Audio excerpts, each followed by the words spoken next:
Praise the lord.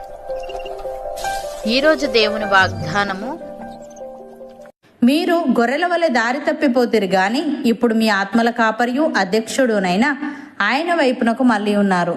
పేతురు రాసిన మొదటి పత్రిక 2వ అధ్యాయము 25వ వచనము.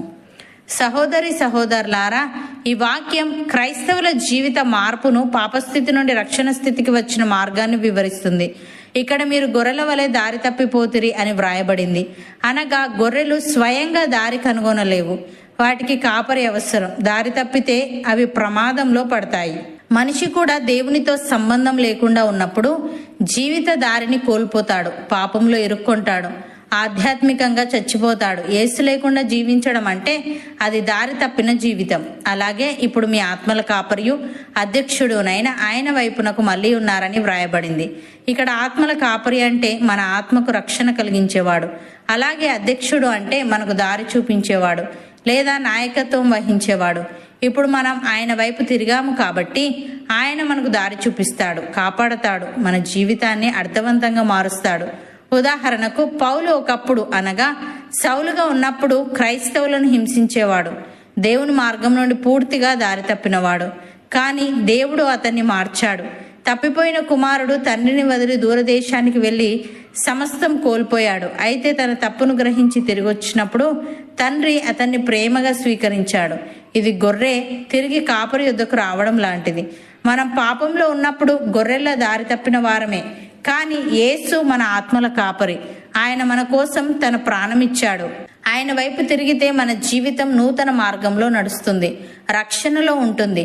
భక్తుడు ఈ విధంగా అంటున్నాడు, గొర్రెల గొప్ప కాపరి అయిన యేసు అను మన ప్రభువును, నిత్యమైన నిబంధన సంబంధమగు రక్తమును బట్టి మృతులలో నుండి లేపిన సమాధానకర్తయగు దేవుడు యేసుక్రీస్తు ద్వారా తన దృష్టికి అనుకూలమైన దానిని మనలో జరిగించుచు ప్రతి మంచి విషయంలోనూ తన చిత్త ప్రకారము చేయుటకు మనలను సిద్ధపరచునుగాక. యేసుక్రీస్తుకు యుగయుగములకు మహిమ కలుగునుగాక అని. ప్రియులారా, మనము ఒప్పుకొనిన దానికి అపోస్తలుడును ప్రధాన యాజకుడునైన యేసు మీద లక్ష్యముంచుడి. దేవుని ఇల్లంతటిలో మోషే నమ్మకముగా ఉండినట్టు ఈయన కూడా తను నియమించిన వానికి నమ్మకముగా ఉండెను. ప్రతి ఇల్లును ఎవడైనా ఒకని చేత కట్టబడును, సమస్తమును కట్టినవాడు దేవుడే. ఇంటికంటే దానిని కట్టిన వాడెక్కువ ఘనత పొందినట్టు ఈయన మోషే కంటే ఎక్కువ మహిమకు అర్హుడుగా ఎంచబడెను.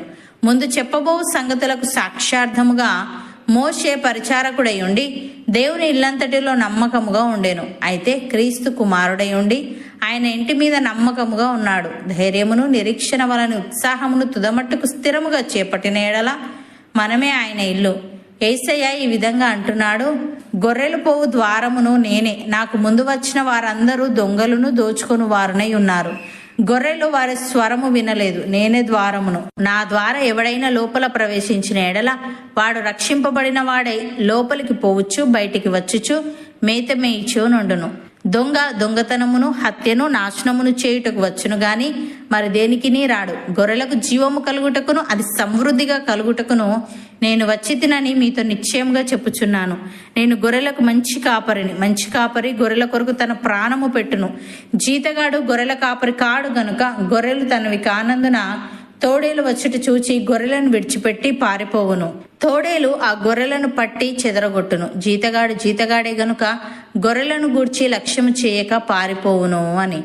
సహోదరి సహోదరులారా, మనం ఇక మీదట పసిపిల్లలమై ఉండి మనుష్యుల మాయోపాయముల చేత వంచనతోనూ తప్పు మార్గమునకు లాగు కుయుక్తితోనూ గాలికి కొట్టుకొని పోవునట్లు కల్పింపబడిన ప్రతి ఉపదేశమునకు ఇటు అటు కొట్టుకొని పోవచ్చు, అలల చేత ఎగురగొట్టబడిన వారమైనట్లుండగా ప్రేమ కలిగి సత్యము చెప్పుచు క్రీస్తు వలె ఉండుటకు మనం అన్ని విషయములలో ఎదుగుదము. ఆయన శిరస్సై ఉన్నాడు. ఆయన నుండి సర్వశరీరము చక్కగా అమర్చబడి తనలోనున్న ప్రతి అవయవము తన తన పరిమాణము చొప్పున పనిచేయుచుండగా ప్రతి కీలు వలన కలిగిన బలము చేత అతుకబడి ప్రేమయందు తనకు క్షేమాభివృద్ధి కలుగునట్లు శరీరమునకు అభివృద్ధి కలుగజేసుకొనుచున్నది. కాబట్టి అన్ని జనులు నడుచుకున్నట్లు మీరిక మీదట నడుచుకొనవలదని ప్రభునందు సాక్ష్యమిచ్చుచున్నాను. అవును అన్నవారు నాతో పాటు ప్రార్థనలో ఏకీభవించండి. పరిశుద్ధుడా, ప్రేమగల తండ్రి, మేము గొర్రెల వలె దారి తప్పిపోతిమి గాని ఇప్పుడు మా ఆత్మల కాపరియు అధ్యక్షుడవునైన నీ వైపునకు మళ్ళీ ఉన్నామని ఇప్పుడు మేము నీ వైపు తిరిగాము కాబట్టి నీవు మాకు దారి చూపించి కాపాడి మా జీవితాన్ని అర్థవంతంగా మారుస్తావని తెలియజేశావు. తండ్రి నీకు స్తుతులు. దేవా, మేము ఒప్పుకొనిన దానికి అపోస్తలుడును ప్రధాన యాజకుడునైనా యేసు మీద లక్ష్యముంచుతూ ధైర్యమును నిరీక్షణ వలని ఉత్సాహమును తుదమట్టుకు స్థిరముగా చేపట్టే వారముగా ఉండుటకు సహాయము దయచేయమని, మేమిక మీదట పసిపిల్లలమై ఉండి మనుష్యుల మాయోపాయముల చేత వంచనతోనూ తప్పు మార్గమునకు లాగు కుయుక్తితోనూ గాలికి కొట్టుకొని పోవునట్లు కల్పింపబడిన ప్రతి ఉపదేశమునకు ఇటు అటు కొట్టుకొని పోవచ్చు, అలల చేత ఎగురగొట్టబడిన వారమైనట్లుండక ప్రేమ కలిగి సత్యము చెప్పుచు క్రీస్తు వలె ఉండుటకు మేమన్ని విషయములలో ఎదుగుటకు కృపచూపమని, ప్రతి మంచి విషయములోనూ నీ చిత్త ప్రకారం చేయుటకు మాలో ప్రతి ఒక్కరిని నీవే సిద్ధపరచమని యేసుక్రీస్తు నామమున ప్రార్థిస్తున్నాము తండ్రి. ఆమెన్.